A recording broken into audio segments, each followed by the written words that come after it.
Hidup Christina semasa kecil sebenarnya nggak ada yang istimewa, guys. Cilakanya, karena di zaman ini masih kental dengan budaya perjodohan, Yang bener aja masa nggak mau menikah? Ntar hidup pakai apa? Pakai daun. meski tetap memegang janji sucinya kepada Tuhan, supaya mereka bisa melakukan hubungan suami istri. Kamu ini jadi cowok kok nggak punya nyali sih? Bayangin, sampai ke kursi uskup loh masalahnya. Tapi, kebijaksanaan itu ternyata bisa dibeli. Udahlah, gak usah kudus-kudus banget. Zaman tuh udah berubah. Halo teman-teman semua, welcome back to Rock Riwayat Orang Kudus edisi 5 Desember.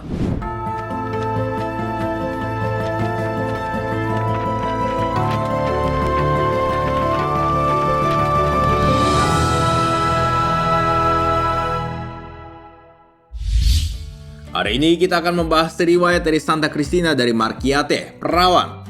Sebelum kita mulai, silahkan share dulu video ini supaya semakin banyak orang dapat hidup kudus lewat teladan para Santo Santa.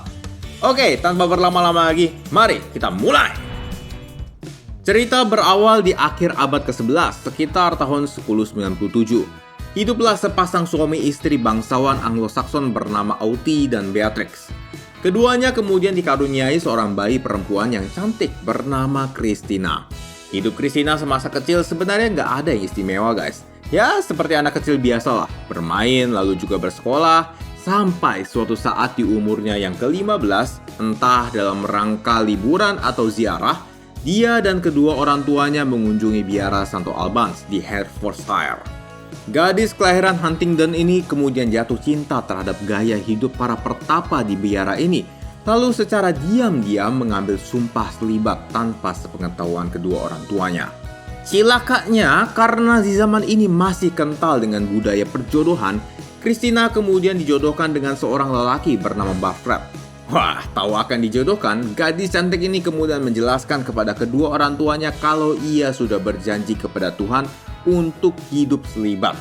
Anehnya, Auti dan Beatrix malah menertawakannya, guys. Ah, kamu ini jangan aneh-aneh. Yang bener aja masa nggak mau menikah? Ntar hidup pakai apa? Pakai daun. Meski ditertawakan orang tuanya, ia terus teguh pada janji selibatnya. Walaupun diiming-imingi dengan hadiah, janji-janji manis, hingga ancaman-ancaman. Sayangnya, Christina nggak punya cukup power, guys, untuk melawan kedua orang tuanya. Ia akhirnya dinikahkan dengan Barfred, meski tetap memegang janji sucinya kepada Tuhan. Untungnya, mereka belum tinggal serumah karena rumah keduanya belum jadi, guys. Zaman dulu sih agak lucu ya, guys. Menikah tapi belum punya rumah, gimana coba? Walau sudah resmi menikah, ia tetap bersikeras tidak ingin berhubungan dengan Barfred, sehingga tekanan kepadanya semakin tinggi dari segala sisi. Orang tuanya melarang Christina bergaul dengan orang-orang yang taat beragama, dan mendorongnya untuk bergaul dengan orang-orang yang cenderung lebih banyak berpesta pora dalam hidup duniawi. Bahkan di suatu kesempatan, Barfred didesak oleh Auti dan Beatrix untuk masuk ke kamar Christina, supaya mereka bisa melakukan hubungan suami istri. Dalam situasi dan kondisi ini, Christina merayu dan menjelaskan kepada Barfred mengenai janji sucinya, guys. Syukur kepada Allah, Barfred bisa menerima hal ini, sehingga ia keluar kamar tanpa menyentuh Christina sama sekali. Barfred, gimana? Lancar gak hubungannya? Mantap kan? Barfred lalu menjelaskan alasan kalau dia tidak bisa menyentuh Christina. Tapi memang dasarnya keluarga Christina ini ambisius banget ya. Barfred pun diejek sama mereka dan dipaksa untuk tetap berhubungan dengan Christina. Kamu ini jadi cowok kok nggak punya nyali sih? Cupu amat. Ayo masuk kamar lagi. Gitu aja kok nggak bisa sih.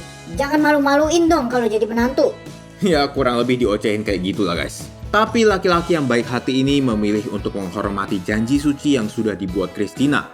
Gila, gentle banget kan, guys?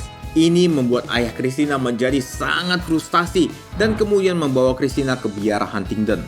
Di sana, prior atau pimpinan biara menyarankan Christina untuk bisa bersatu dengan suaminya. Tapi keteguhan Christina memang udah nggak ada obatnya, guys. Prior akhirnya merujuk kasus ini sampai kepada Uskup Lincoln, Robert Bloet. Ini sebenarnya masalah yang nggak terlalu besar, tapi dibesar-besarkan, guys, sama keluarganya.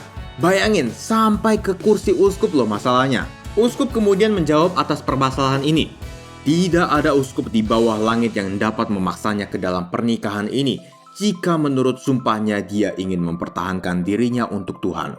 Wih, bijaksana banget ya, guys. Tapi kebijaksanaan itu ternyata bisa dibeli dengan uang guys. Uskup kemudian disuap oleh pihak keluarga dan mengubah keputusannya terhadap Christina. Mengetahui kasus ini sudah hampir tidak ada jalan keluarnya, Christina tetap tenang dan percaya akan penyelenggaraan ilahi guys. Dan benar aja, ada seorang pertapa bernama Edwin yang kemudian membantu Christina untuk melarikan diri ke Flamstead. By the way, Edwin mendapat restu dari Uskup Agung Canterbury saat itu, Monsignor Ralph. Jadi kalau ada yang bilang, itu modus ya, bisa paham juga kalau ia tidak bergerak atas kehendak tunggalnya. Di Flamstead, Christina belajar menjadi seorang pertapa. Dan beberapa waktu setelahnya, tahun 1122, Uskup Agung York, Monsignor Tassen, memberikan pembatalan perkawinan bagi Barfred dan Christina, sehingga ikatan perkawinan mereka hilang. Ia lalu menetap di Markiate dan menjadikan rumahnya sendiri menjadi biara. Kehidupan rohaninya yang semakin lama semakin dalam membuatnya dikaruniai ekstase rohani dan penglihatan-penglihatan surgawi. Sebelum wafatnya, tercatat Christina pernah mempersembahkan mitra dan sandal buatannya sendiri untuk Paus Adrianus keempat guys. Ia pun akhirnya wafat tahun 1160 di Markiate. Teman-teman sekalian, kisah hidup Santa Christina sangat relevan nih guys buat kita semua yang sedang mengejar kekudusan. Terkadang ketika kita berusaha untuk hidup kudus, gak harus terlibat ya, bisa juga dengan hidup berkeluarga, kita menemukan banyak tantangan dari sesama kita, bahkan dari orang-orang paling dekat kita sekalipun. Bisa jadi kita mendapat ejekan, penghakiman, hingga cacian. Ngapain sih hidup kudus? Mau jadi pastor ya?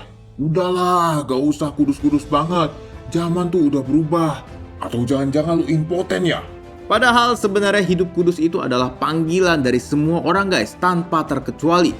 Santa Christina mengajarkan kita untuk tetap teguh dalam mengejar kekudusan ketika kita menghadapi sesama kita yang berpola pikir seperti itu. Misalnya nih guys, ketika kita ingin hidup kudus lewat hidup berkeluarga, kita ingin membangun keluarga Kristiani sesuai dengan perintah gereja dengan tidak menyentuh alat-alat kontrasepsi. Pasti di luar sana akan ada yang mendesak kita untuk melanggar hal-hal tersebut, baik dari keluarga, kerabat, ataupun juga pemimpin-pemimpin. Gak mungkin lah, itu kan hidup pribadi masing-masing orang. Yakin. Di Tiongkok, waktu itu satu keluarga itu cuma boleh punya satu orang anak guys. Ya, walaupun sekarang kabarnya sudah diperbolehkan untuk 3 anak dalam satu keluarga. Tapi pemerintah secara langsung ataupun tidak langsung mendorong warganya untuk menggunakan kontrasepsi. Sebenarnya masalah kontrasepsi ini bisa panjang guys, karena banyak banget pertanyaan kenapa gereja tidak menyetujui alasan kontrasepsi. Kalau teman-teman sendiri bagaimana? Apakah sependapat? Bisa tulis di kolom komentar ya. Atau kalau teman-teman pengen lihat video penjelasannya, ada di description box ya. Nah, yang barusan itu hanya satu contoh loh guys dari hidup berkeluarga. Belum contoh-contoh yang lain dari panggilan hidup selibat juga. Jadi teman-teman, lewat ladan Santa Christina, semoga kita dalam mencapai hidup kudus bisa tetap teguh walau ada godaan sebesar apapun dari sesama kita. Tetapi hendaklah kamu menjadi kudus di dalam seluruh hidupmu, sama seperti Dia yang kudus yang telah memanggil kamu.